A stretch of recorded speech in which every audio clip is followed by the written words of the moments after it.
Bonjour Monsieur l'ambassadeur, merci de nous accorder cette interview. L'année 2020 marque le 20e anniversaire du Forum sur la coopération sino-africaine. Donc, comment de ce mécanisme dans la relation sino-africaine au cours des 2 dernières décennies? Tout d'abord, je tiens à féliciter cet anniversaire.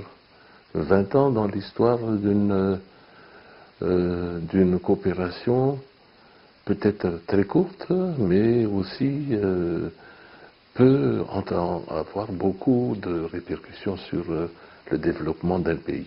Pour nous, personnellement, à Madagascar, nous étions présents depuis le début. On a vu beaucoup de choses changer.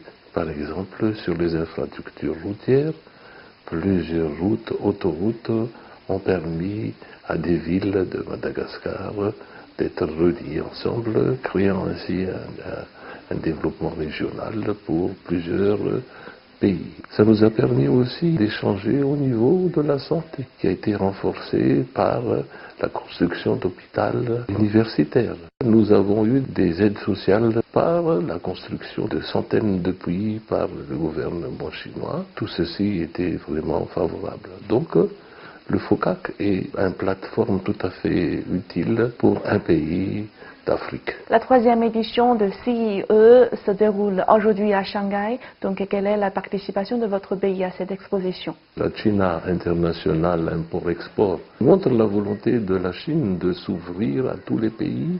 Madagascar y participe et nous avons envoyé notre premier secrétaire pour voir les résultats de CIE de ce mois. La Chine se trouve aujourd'hui à un moment charnière entre le 13e et le 14e plan quinquennal. Donc, quel est votre commentaire sur le développement chinois depuis 5 ans?